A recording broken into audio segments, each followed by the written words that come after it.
Alright, we're back. UFC 307 is popping off this Saturday in Salt Lake City. We've got a great a great main event and a great co-main event. So we're gonna unpack all of it right now. Starting with the early prelims. I'm gonna get right into the first pick. It's going to be Tim Means versus Court McGee. Tim Means has knocked out Andre Fialho. Do you remember the legend Andre Fialho? I've documented his come up in a video and his downfall as well. And fighters I'm disappointed in or that let me down, it made me eat my words.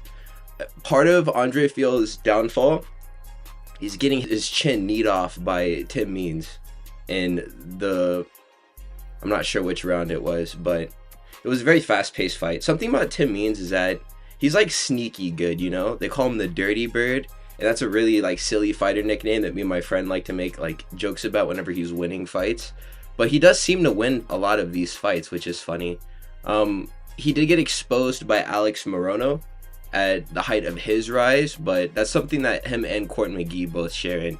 Court McGee did lose by decision to Alex Morono in 2024, and that's the difference between Court McGee and Tim Means. Tim Means lost by sub to Alex Morono at the height of his come up before he started to lose and drop off, And Court McGee was out here getting some decision him like earlier this year.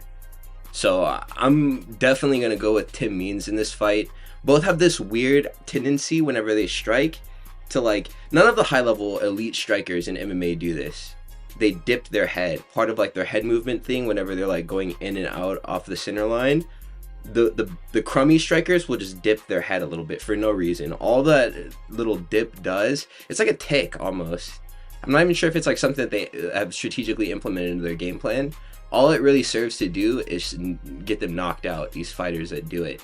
But the thing that I favor Tim Means over Court McGee in this fight off of the strength of is the fact that since they both do that dip, Tim Means has displayed that his step and knees are actually a devastating thing to be hit by. So the fact that Court McGee is a bit shorter and does the dip thing is going to make it so that Tim Means can probably land that knee again. I think that we could get a round 1 KO from Tim Means in this fight.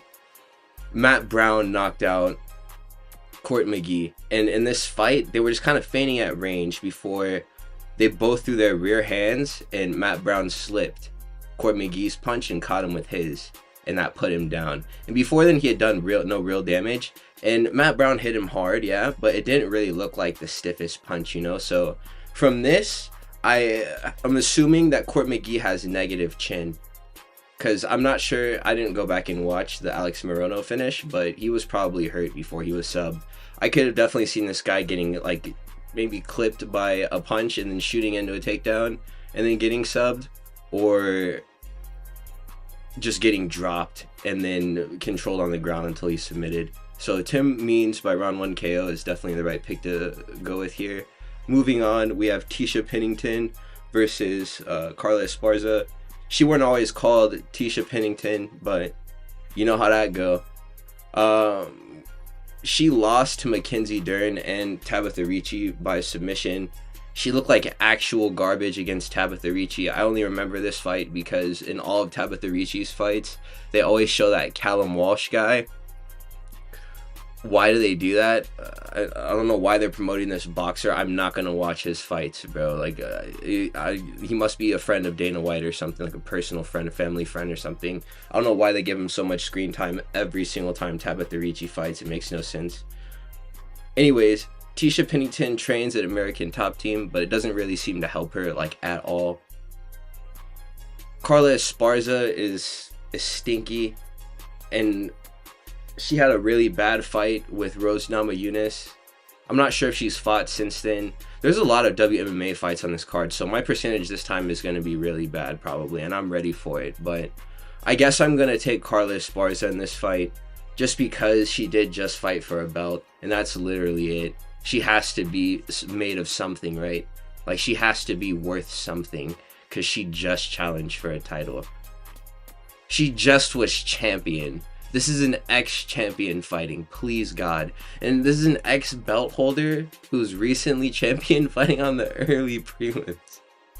Carla Esparza by Stinky Smudge Grapple Fest is what I'm going here. A decision win for her. This is a fight that I just got done talking about and fights I'm looking forward to, bro. This is the mid-off between Span and OSP.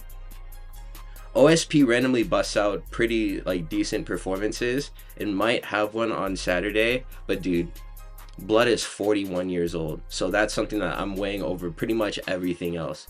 Kennedy and Zechiku just lost to OSP, but honestly, Kennedy and Zechiku is on a skid, so he also randomly has good performances too. It's really hard to call this one because Ryan Spann actually sucks, bro, but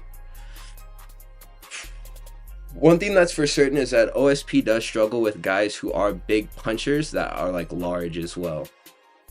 He tried heavyweight a couple of times just because he's like a pretty fat 205er, but whenever he went up and fought those bigger guys like Ben Rothwell, or he might have fought Tanner Boser down at 205, but if he fought him at heavyweight, it probably was the same thing, and that power probably translated to 205 for Tanner Boser too and posed him issues. A Jamal Hill again, he was just getting walked down the whole time before he got, I think it was standing TKO. Those big power punchers, they like, it doesn't bode well for OSP in those fights. He doesn't do well against those guys. They aren't particularly powerful, even the guys that he fought at heavyweight, but just because of their size, they were able to put him in a position where he was vulnerable and then shelled defense. And I can just see that happening. All Ryan Spann needs to do is just land a solid anything, and he can knock out OSP.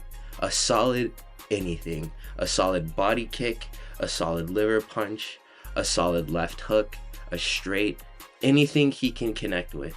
This guy has good power, dude. He KO'd Reyes with a jab. And I know Reyes' chin has been deteriorating as he's been getting knocked out more, but we saw that he can still kind of take a punch against Dustin Jacoby, you know?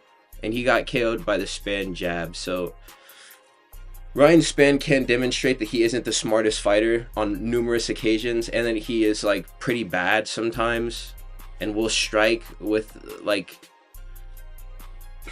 Ryan Spann. He looks like the guy at the commercial gym who goes into the yoga studio to shadow box sometimes, and he's just like swinging his heart out and like nothing's really happening. He's bad at closing range before he starts just chucking these massive overhands.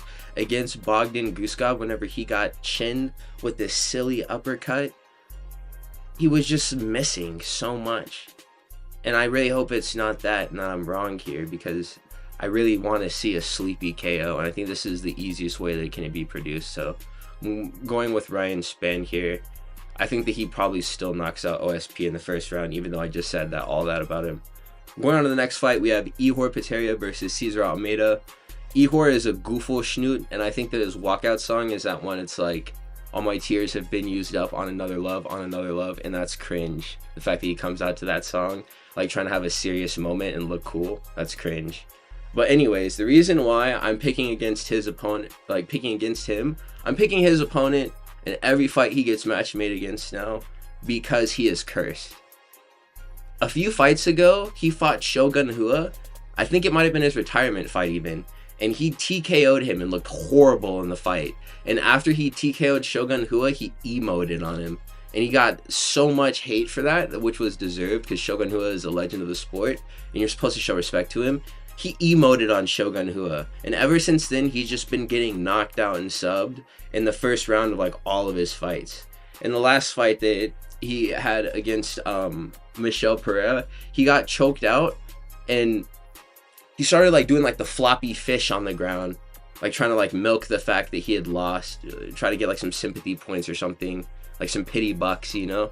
And he like had basically a fake seizure on the ground. He's a bad loser, so that's another reason why I'm picking against him as well. Cesar Almeida is the glory kickboxer, you know? He turned Roman Kopylov into a wrestler. Roman Kopylov couldn't knock Cesar Almeida out. He had to win the fight via decision using grappling, which Cesar Almeida was less experienced in.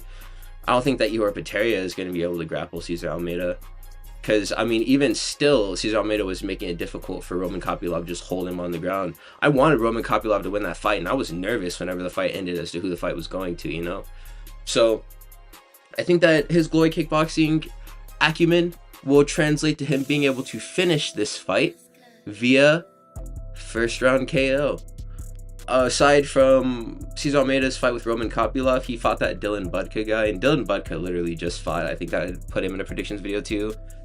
Actual dog water. That guy got washed again.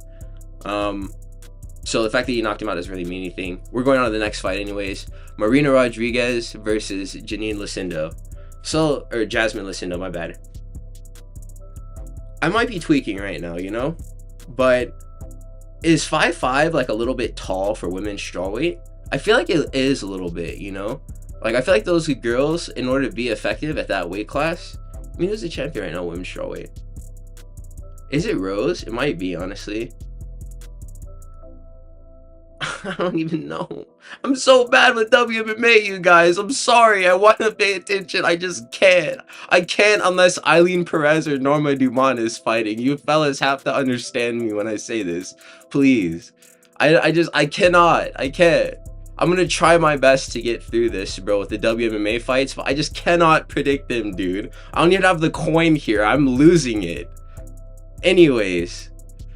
Natalia Silva, the woman who just beat up Jessica Andrade, she's everything that I thought Marina Rodriguez was going to be in this division. Marina Rodriguez has pillow fists, dude, to the highest degree.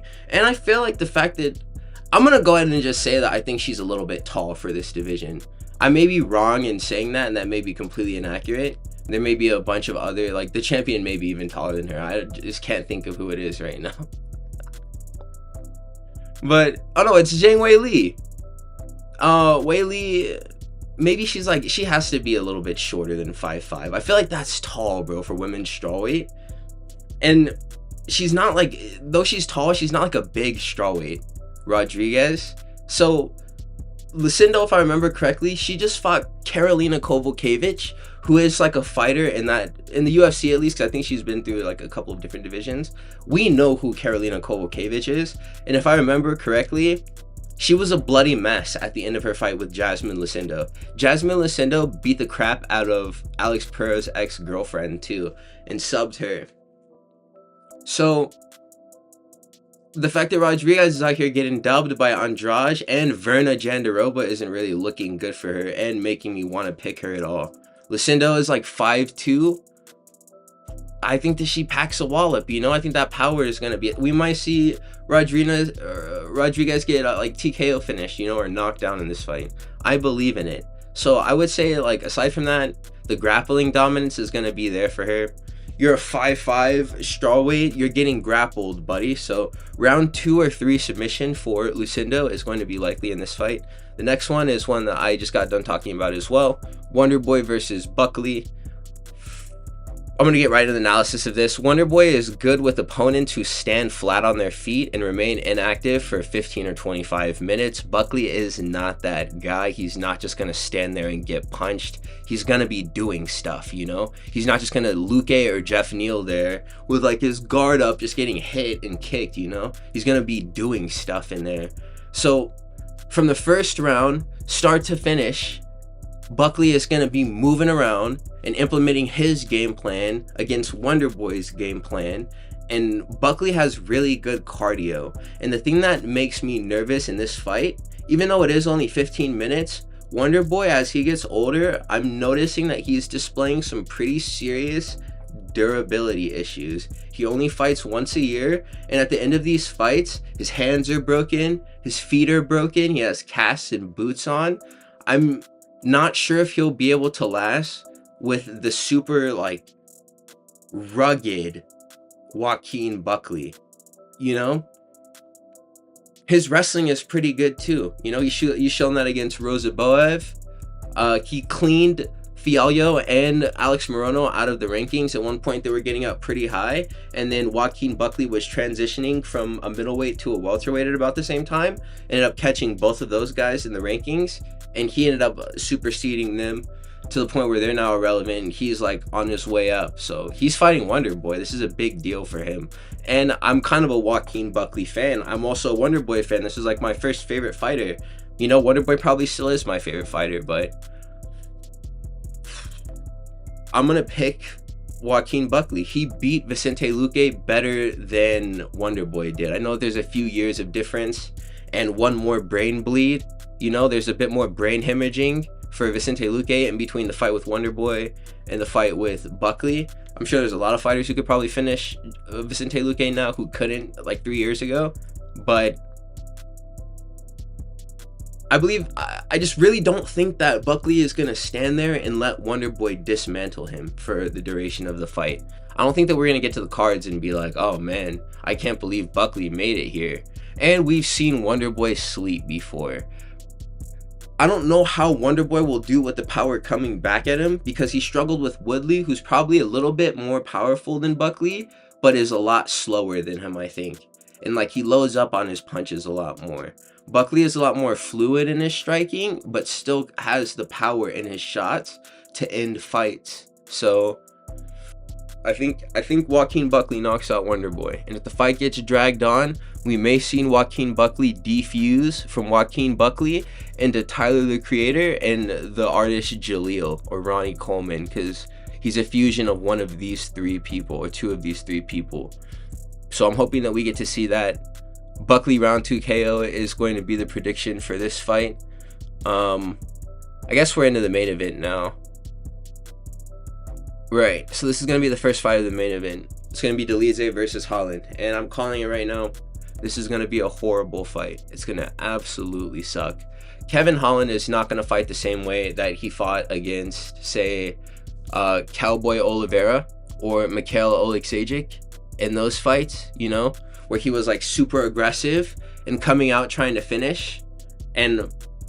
Or he might, honestly, it's just weird against the grapplers, because this is the thing about Kevin Holland, where he may be super aggressive against a lesser fighter that he could dismantle on the feet pretty easily. He may be a bit more apprehensive in fighting a guy who he knows can grapple him, like Roman Dolidze, or he may just be trying to spite the fact that people are expecting him to be gun shy and come out super aggressive, and both of these things will lead to him being taken down, at which point he's not going to do anything. We see what Kevin Holland does off of the ground. He just hangs out in a closed guard and he talks, and he like throws hammer fists and like slaps the sides of people's heads, and he talks to them while he does it. And it's like, I feel like it may come to a point where we're looking at the control time for Roman Dolidze in round 2, and it's like 8 minutes, and Kevin Holland will just start trying to knock out Roman Dolidze from the bottom and try to recreate the Jacare Souza moment just on some Hail Mary type beat, because he's not going to be able to figure this one out, I don't think.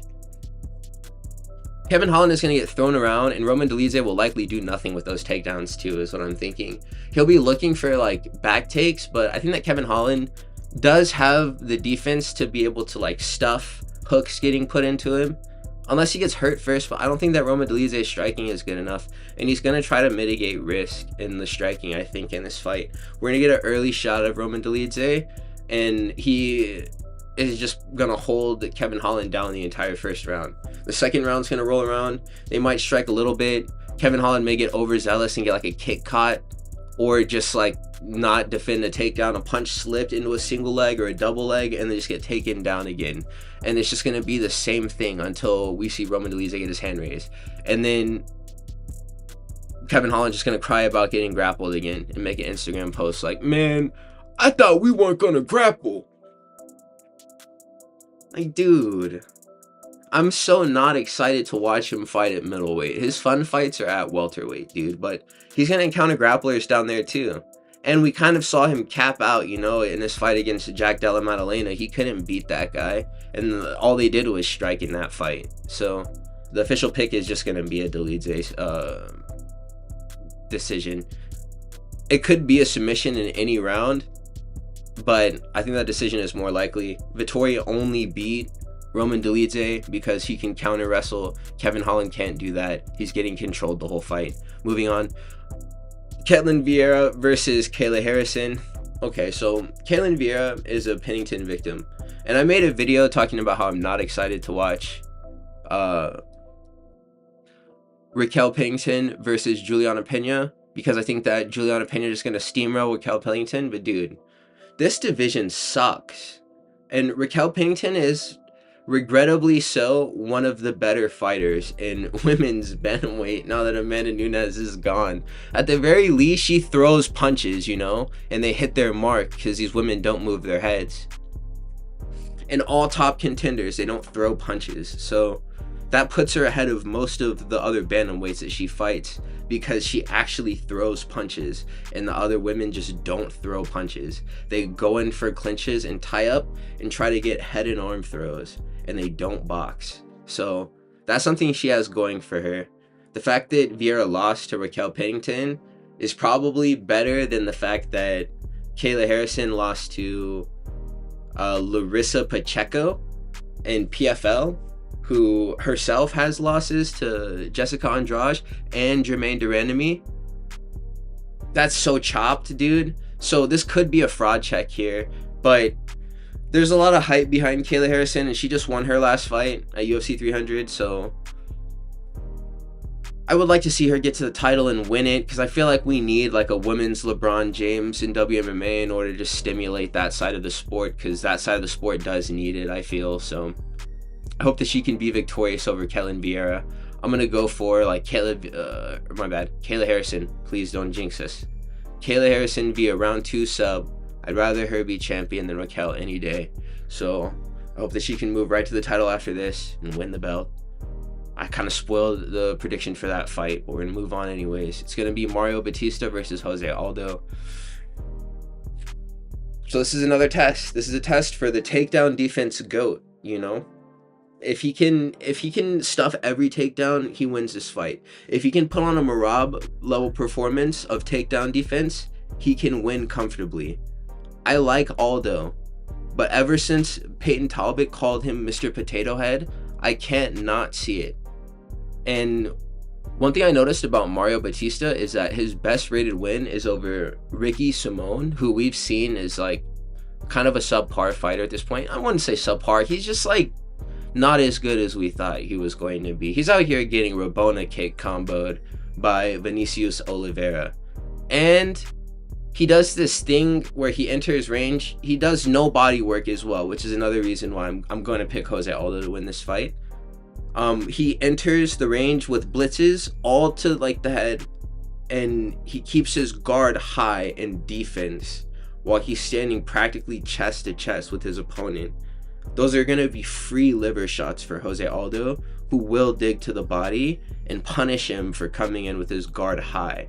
And to counter the blitzes, which aren't going to be followed by kicks, I don't think, Jose Aldo keeps a really high shell guard. So just from there, he just has to reach down and rip to the body, which will be there for him all night. So I have Jose Aldo via body shot TKO in round 3. I think that that's a good pick. I think that he's gonna make Jose Aldo will make Mario Batista fail on pretty much all of his takedown entries and then demoralize him. From there, he'll start touching him up. I'm not sure if he'll throw leg kicks because he doesn't seem to do that anymore, but he'll check every leg kick, and he's proven that he is more than capable of doing that still, even as he's getting older. And as he starts to get Mario Batista tired, he'll be ripping that body. I think that we may see him bend the knee to just a really stiff liver hook. So I can't wait to see it because I'm a Jose Aldo fan.